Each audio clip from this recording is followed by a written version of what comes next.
अगर ऐसे जावेद कुरैशी को कोई बोलेगा कि तुम पाखंड खोलो मत, तुम्हारे तरफ ऐसा हो जाएगा वैसा हो जाएगा, तो मैं कल जेल में जाता, आज जाऊं, लेकिन क़ूलू क़ौलन सदीदा, सच बात बोलने से पीछे नहीं हटूंगा। कोई बोले ना बोले, ये जावेद कुरैशी इंशाअल्लाह जरूर बोलेगा। अरे हरामखोर, तुझे इसलिए चुना के दिए थे,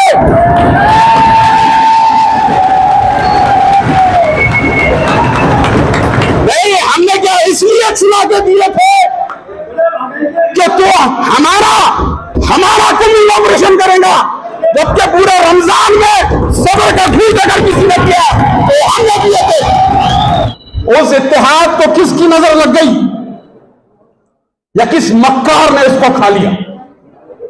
इन फसाद के जिम्मेदार भी हम ठहराए जा रहे हैं, जेलों के अंदर भी हम भरे जा रहे हैं, जमानतें भी हमारे को ही कराना पड़ रही है। हमने मक्का मदीना के अंदर दुआएं की थी, इनको हमने सरों पर बिठाया था कि आओ मेरे यारो, बैठो हमारे सरों पे और राज करो। इस शहर में फसादी लोगों का आना जाना शुरू हुआ, वो यहां तकरीर कर रहे हैं, मुसलमानों को गालियां दे रहे हैं, मुसलमानों की माओ बेटों को गालियां नए नए अल्फाज से नवाज रहे हैं। किरदारपुरे का फसाद होता है, FIR कहती है चीख चीख के ये हिंदू मुस्लिम फसाद है, लेकिन मुसलमानों को ही अरेस्ट किया जाता है। फिर हमारा शाहरुख खान आया, वहां शाहरुख खान कर रहा था कि यहां पर कुछ नहीं हुआ, कुछ नहीं बिगड़ा, कुछ नहीं हुआ। ये सब पाखंड, ये सारे पाखंड को भी समझने की जरूरत है। तुमको पत्थर हो जिसे चूम रही है दुनिया, तुमको पत्थर हो जिसे चूम रही है दुनिया, मैं वो कंकर हूं जो इब्लीस को जानता है। अरे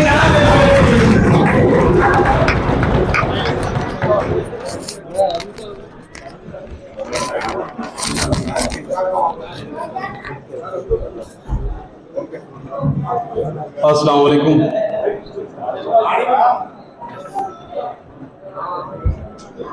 आज के इस इस्तक़बालिया जलसे में जिनको लड्डू से तोला जा रहा है, जो इस औरंगाबाद शहर में 25-30 साल से जो है मुसलसल अवामी जद्दोजहद कर रहे हैं, ऐसे मेरे दोस्त अफसर खान साहब, एडवोकेट सलीम खान साहब, मुस्लिम अवामी कमेटी के सदर इलियास किरमानी साहब, साबिक विरोधी पक्ष नेता अंजू पहलवान साहब, मुस्तफ़ा खान साहब, अजीज तरीन साथियों, आज का ये इस्तकबाल तो है, लेकिन ये इस्तकबाल हमने उन बच्चों को जेलों से छुड़ाने की शक्ल में हमने ये इस्तकबाल रखा है। उन पे जो आजमाइशें गुजरी है उसके लिए इस्तकबाल रखा है। लेकिन ये सारी बातें होने से पहले मैं एक बात समझाता चलूं कि इस शहर औरंगाबाद के अंदर जो मुसलमानों ने इत्तेहाद का मुजाहरा किया था, और वो इत्तेहाद की शक्ल के अंदर जिन जिन मुसीबतों से हम गुजर रहे हैं, वो सारी चीजें भी सोचने की जरूरत है। वो क्या मुसीबतें हैं और वह मुसीबतों से हमारे को छुटकारा क्यों नहीं मिल रहा है, हमसे वो सारी चीजें क्यों छीनी जा रही है जो इत्तेहाद के बाद हमारे को मिली थी। तो ये सारी चीजें सोचने की जरूरत है। इसलिए सोचने की जरूरत है कि कहीं इत्तेहाद में मिलावट तो नहीं आ गई। जो एक बहुत मजबूत पायदार इत्तेहाद इस औरंगाबाद शहर के मुसलमानों ने कायम किया था, उस इत्तेहाद को किसकी नजर लग गई या किस मक्कार ने इसको खा लिया, इस बात को भी सोचने की जरूरत। हम देख रहे हैं कि 88 में फसाद हुआ था, उसके बाद फिर फसाद औरंगाबाद शहर में नहीं हुआ। छुटमुट कुछ घटनाएं हो सकती है, लेकिन ये ऐसा क्या वजह है कि ये 3 साल के अंदर 2 बड़े फसाद हम मुसलमान झेल रहे हैं, और झेलने के बाद इन फसाद के जिम्मेदार भी हम ठहराए जा रहे हैं, जेलों के अंदर भी हम भरे जा रहे हैं, जमानतें भी हमारे को ही कराना पड़ रही है। ये सारी चीजें सोचने की जरूरत है कि ये सब क्यों हो रहा, क्या किसी प्लान के तहत हो रहा है? हमने बहुत इखलास से इत्तेहाद कायम किया था, हमने बहुत इखलास से हमारे लीडरान चुने थे, हमने पूरी ईमानदारी इसके अंदर दिखाई थी, हमने वो सारी चीजें इस इत्तेहाद के नाम कर दी थी, हमने रोजे रखे थे, हमने आयतल कुर्सी के जो है महफिलें सजाई थी, हमने मक्का मदीना के अंदर दुआएं की थी, वो इस इत्तेहाद को कायम रखने के लिए।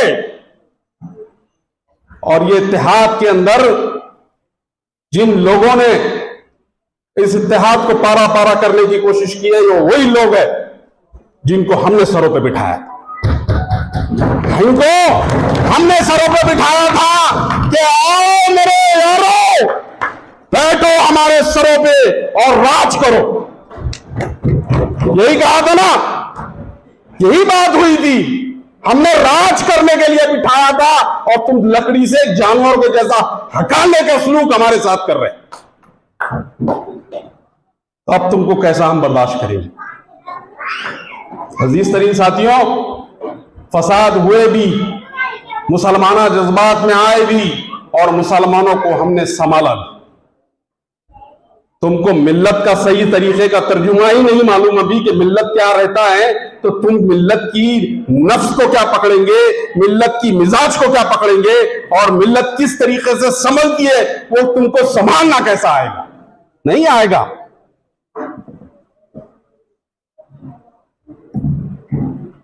नहीं आएगा। इसी वजह से जो है हालात ऐसे बिगड़ रहे हैं। शाहगंज का फसाद गुजरा, शाहगंज के फसाद में एक बच्चे की जान चली गई, उसके वास्ते लड़ने वाला कोई नहीं है। उसको किस तरीके से तदफीन जल्दी होती है और मामला जिधर का उधर हो जाता है, ये मामला किया गया। जिन लीडरों को हमने रोजे रख रख के चुना के लाके दिए, मैं उन लीडरों की बात कर रहा हूं। वो तो हमारे जियाले वकीलों की जो है बात है कि उन्होंने जो है वो जुल्म को भी जो है कानूनी तौर से कैसा लड़ा जाता है लड़ा, और वो बच्चा जो शाहगंज के फसाद के अंदर हारिस जिसका इंतकाल हुआ था, उसको ऊपर उनके पुलिस के ऊपर कार्रवाई करने के लिए शान सलीम खान ने फिर बेड़ा उठाया और लड़ा, और उसके अंदर कामयाबी भी अल्हम्दुलिल्लाह हासिल हुई। वो सारी बातें शान सलीम खान आपको कानूनी तौर से समझाएंगे, मैं नहीं बोल सकता हूं सर। अजीज तरीन साथियों, क्या वजह थी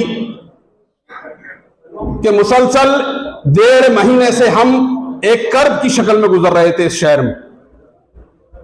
नाम अंतर का मसला हुआ, औरंगाबाद के नाम को तब्दील करने की साजिशें हुई, और उस तारीख से मुसलमान बड़ी कर्ब की शक्ल में इस शहर में गुजार रहा था।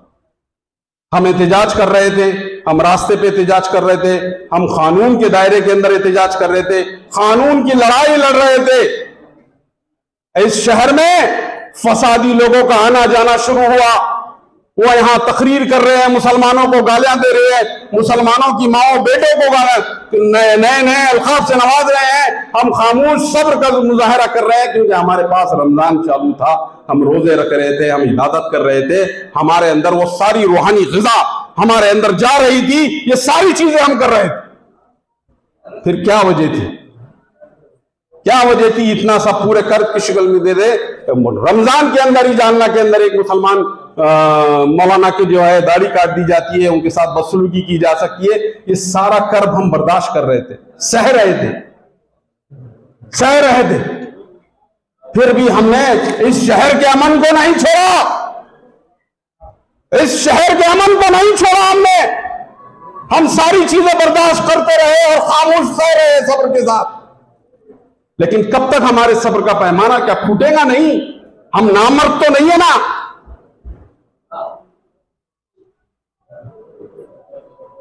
हम नामर्द तो नहीं है ना कि हमारे अंदर जो है हमारे पे जुल्म करते जाओ, तो सहते जाओ, गालियां देते जाओ, सहते जाओ, कहीं ना कहीं तो फूटेगा ना। अजीज तरीन साथियों, जो बदनामी मुसलमानों की जा रही है उसमें हमारे लोग शामिल। मुसलमानों की ये हैसियत बनाने की कोशिश की जा रही है कि मुसलमान फसादी है। खुदा की कसम मुसलमान फसादी नहीं है।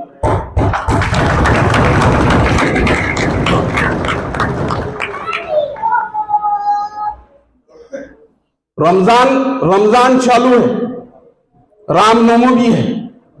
100 साल से ये राम मंदिर की हिफाजत मुसलमान कर रहा है नहीं कर रहा है? कभी कोई आंच आई? कभी कोई आंच नहीं आई। फिर आज ऐसा क्या हो गया था कि ये आंच आ गई? ये आंच आ गई, ऐसा क्या हो गया था? इस पे गौर करने की जरूरत।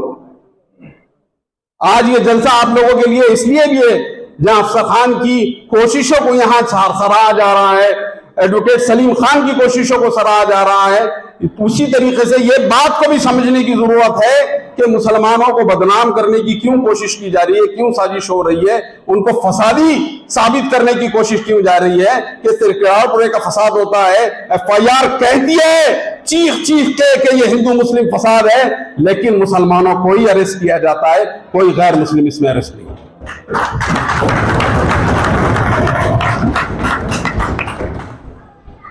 और हमारे ही लीडरान आते हैं, हम पे ही लकड़ी तानते हैं और हमको कहते हैं तुम्हारा कुंभिंग ऑपरेशन होगा।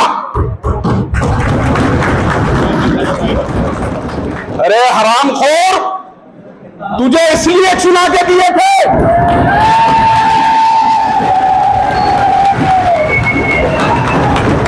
नहीं, हमने क्या इसलिए चुना के दिए थे कि तू हमारा कुंभिंग ऑपरेशन करेगा, जबकि पूरे रमजान में सब्र का घूट अगर किसी ने किया तो हमने किए थे।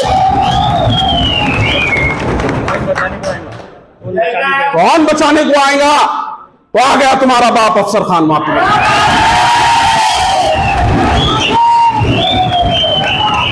कौन बचाने को आएगा? तो आ गया सलीम खान तुम्हारा बाप बचाने को।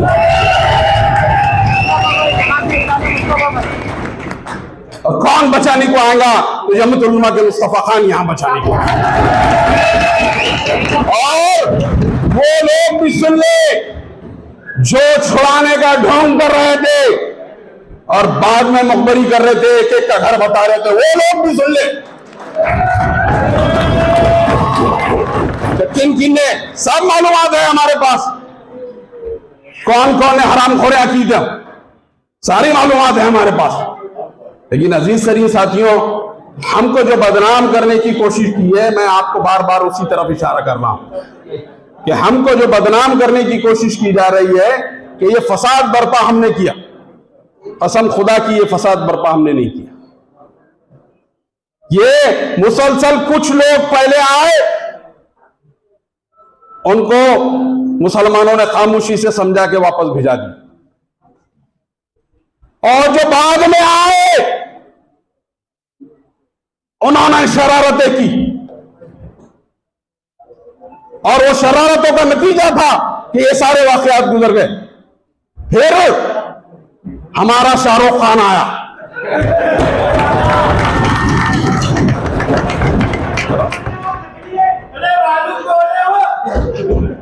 नहीं हम भी बाप है, उसकी फिक्र मत करो।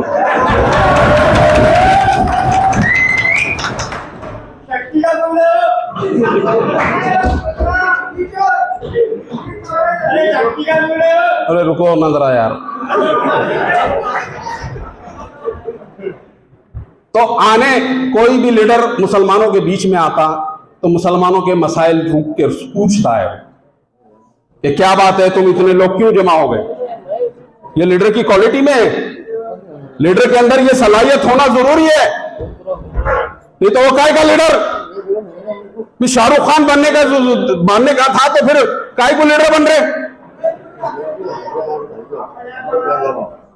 वहां पर मैं अपने तजुर्बे से एक बात मुसलमानों आप लोगों से कहना चाहता हूं कि जब मुसलमानों का वहां मजमा जमा था, वहां पर एक चीज को भी धक्का नहीं लगा। न गाड़ियां वहां पर जलाई गई थी। और जो बहुत दावे कर रहे हैं कि 24 साल की पत्रकारिता मेरे काम में आ गई, कि मैं ना मंदिर के अंदर खड़ा हूं, मैं यहां मंदिर में खड़ा हूं, यहां पर कोई टेंशन नहीं है, सब सुकून से, मंदिर को धक्का नहीं लगा है। अरे कौन मंदिर को धक्का लगा रहा था भाई? मुसलमान मंदिर को धक्का लगा रहे थे। ये जो पाखंड जिस तरीका मंदिर के अंदर चल रहा था, वो पाखंड को समझने की जरूरत थी कि जिस तरीके से वो एक्टिंग वहां शाहरुख खान कर रहा था कि यहां पर कुछ नहीं हुआ, कुछ नहीं बिगड़ा, कुछ नहीं हुआ, ये सब पाखंड, ये सारे पाखंड को भी समझने की जरूरत है कि वहां पर मुसलमान जमा जरूर हुए थे क्योंकि कुछ लोगों ने शरारतें की। राम मंदिर को धक्का नहीं लगा रहे थे। राम मंदिर के ये कोने से वो कोने तक देख लो, पूरी कांच के शीशे की खिड़कियां हैं उनकी, एक शीशी को मुसलमान ने पत्थर नहीं मारा, एक शीशी को। कोई साबित करके बता देना कि एक शीशी को पत्थर लगा, ये काय को मंदिर बचाने को आ रहा था? मुसलमान खुद उसकी हिफाजत करने वाले लोग हैं वहां कर, दिन रात वो मंदिर हमारी नजरों के सामने है, वो मंदिर को नुकसान पहुंचाने का सवाल ही नहीं होता, क्योंकि कुरान मजीद ने हमको ये तालीम दी नहीं है। कुरान मजीद ने कहा कि लकुम दीनुकुम वलिय दीन, तुम्हारा मजहब तुम्हारे साथ, हमारा मजहब हमारे साथ। हम नहीं कर सकते, ये हमसे हो नहीं सकता, हम ये सो है नालाखियां कर नहीं सकते। और वो जितना मजमा था, जितने लोग वहां मौजूद थे, जब वो काबिल मुबारकबाद थे कि उन्होंने किसी दूसरे मजहब की जो है तजलील नहीं की, वो के मंदिर को धक्का तक नहीं लगा। ये आके अपनी टीआरपी बढ़ा रहा वहां पे। हाँ, अरे काय की टीआरपी भाई? राम मंदिर को मुसलमानों ने धक्का ही नहीं लगाए, तू कैसे बोलता है कि राम मंदिर मैंने बचाया? ये सब तमाशे। मुसलमानों ने यह हरकत नहीं की। मैं बोल रहा हूं कि वो एक कमान लगी हुई थी भगवे कलर की राम मंदिर के सामने के हिस्से में। वो भगवा कलर का जो कपड़ा था वो चाइना से लिखा था, वो आग जल्दी पकड़ता था, बहुत जल्दी आग पकड़ता था। यकीन मानो इतनी गाड़ियां वहां जली जो रिकॉर्ड पे है। वो राम मंदिर का गेट जो बाहर लगा हुआ था काफी, वो गेट, वो कपड़े को आग जल्दी लगती, उसके बावजूद भी वो कपड़ा आखिरी दिन तक जैसे की वैसी था। उसके सामने शायद हो गाड़ियां जल गई, ये जल गई, वो जल गई, लेकिन वो कमान नहीं जली, वो कमान नहीं जली। ये गवाह है उस बात का कि हम वहां पर मंदिर को नुकसान पहुंचाने की कोशिश नहीं कर रहे थे। हम वो डिमांड कर रहे थे कि वो जो शरारती लोग वहां पर आए थे, वो शरारती लोगों को पुलिस के हवाले किया जाए, ये हमारा डिमांड था। कभी हमारा डिमांड नहीं था कि राम मंदिर को नुकसान पहुंचाया जाए। ये जो पाखंड जिस तरीके से मिली भगत के साथ हुआ, इस पाखंड को मुसलमानों को समझने की जरूरत है। और समझो आप लोग, आने वाला वक्त हमारे लिए जो है बहुत नफसा नफसी का दौर है, बहुत सियासी उटल पुटल का दौर है। आज महाराष्ट्र की सियासी सूरत हाल ऐसी है कि हम कुछ फैसला नहीं कर पा रहे कि सियासी रुख किस करवट बैठेगा, सियासी ऊंट किस करवट बैठेगा। इन सारे हालात में हमको ये समझने की जरूरत है कि आगे हम किस करवट बैठेंगे, और हम जो करवट बैठेंगे इंशाअल्लाह वो करवट एकदम सही तरीके से बैठना चाहिए। अभी हमको बीजेपी को हराना है साहब, ये बात भी तय कर लो आप, क्योंकि जिस तरीके के जुल्म बीजेपी हमारे पे कर रही है, जिस तरीके के कानून हमारे ऊपर लादे जा रहे हैं, जिस तरीके से हमारे लीडरान को जो है खपाया जा रहा है, फंसाया जा रहा है। आज ही आजम खान को जो है बाइज्जत बरी करा कोर्ट ने, आज ही कल के दिन। वो आजम खान जिसने मुसलमानों की तालीम के लिए मौलाना मोहम्मद अली जौहर यूनिवर्सिटी खड़ी की, उसके ऊपर इतना जुल्म, वो इतना बड़ा लीडर, उसके ऊपर इल्जामात के वो बकरी चोर है, वो फला चोर है, वो फला चोर है। तो ये सारे वाकयात हमारे सामने हैं, हमारे लीडर बच नहीं पा रहे हैं। हमारी मिल्लत बच नहीं पा रही है, हमारे उलमा इकराम के ऊपर नजर करिए, हमारे मदरसों के ऊपर नजर है, हमारे हिजाब के मामले खराब है, हमारे शरीयत पे हमले हो रहे हैं, ये सारे वाकयात के अंदर हमारा वोट बहुत कार फरमा है। अब सियासी बात सीधी सीधी है, साफ साफ है। मैं भी था इस इत्तेहाद को पनपने के लिए सबसे ज्यादा कोशिश अगर किसी की थी, सबसे ज्यादा मेहनत किसी की थी तो ये आपके गरीब बंदे की थी, अल्हम्दुलिल्लाह। और उसमें कामयाबी भी हमने हासिल करे, इसमें भी कोई शक नहीं। लेकिन जिस तरीके की बदमाशियां अब हमारे साथ हो रही है कि जो लोग हमको कहते थे कि 4 घंटे में हैदराबाद से यहां आ जाएंगे, वो यहां आके भी यहां नहीं आए, वो आके भी यहां नहीं आए। तो आप इस बात से अंदाजा कर लिए कि आने वाला वक्त हमारे लिए कितना सख्त है और इन सख्त वक्तों से गुजरना है, और हम गुजर रहे हैं। ये सारी मुसीबतों से, सारी आजमाइशों से हम गुजर रहे हैं और हम इंशाअल्लाह कामयाब वापस निकलेंगे। एक बार जो है हमने जो इत्तेहाद का मुजाहरा किया और कामयाबी हासिल की, अरे भाई ये लोगों ने तो दलितों को भी नहीं छोड़े यार। सारी मेहनत अल्लाह के करम से जो बंदे ने की थी उसमें दलितों को भी धोखा दे दी और अब मुसलमानों को भी धोखा दे रहे, और नए नए तमाशे। कोई जरूरत नहीं है उनको करालपुरा आने की, बोले मैं राम मंदिर बचाने को आया था। अरे शहर में, पूरे मुल्क में वो हो जाता था, पूरा मुल्क सिलक जाता था, महाराष्ट्र में ऐसा हो जाता था और हमका हो जाता था और ढमका हो जाता था। कुछ नहीं होता था, हम देख रहे थे सब। एक ही खिड़की को धक्का नहीं लगाए मुसलमानों ने, और वो बोल रहा, बोले हम पूरे हिंदुस्तान के अंदर तमाशा हो जाता। ये जो पाखंड उसका है ना, ये पाखंड को समझने की जरूरत है। और हम ओपन करेंगे, कोई भी पाखंड छोड़ेंगे नहीं। जिसको मसले से काम लेने का है वो मसले से काम ले। अगर ऐसे जावेद कुरैशी को कोई बोलेगा कि तुम पाखंड खोलो मत, तुम्हारे तरफ ऐसा हो जाएगा वैसा हो जाएगा, तो मैं कल जेल में जाता, आज जाऊं।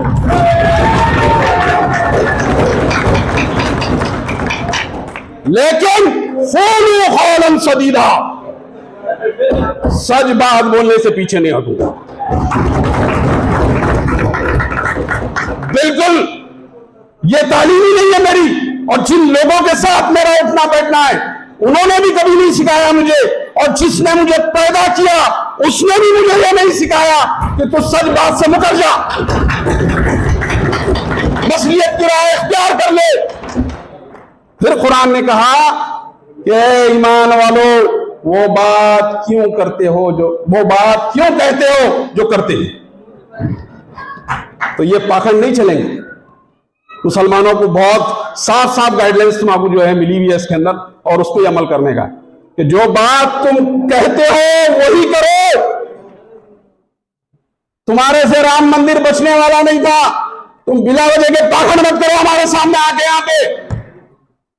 और तुम्हारे पाखंड को कोई उठाए ना उठाए, कोई बोले ना बोले, ये जावेद कुरैशी इंशाअल्लाह जरूर बोलेगा।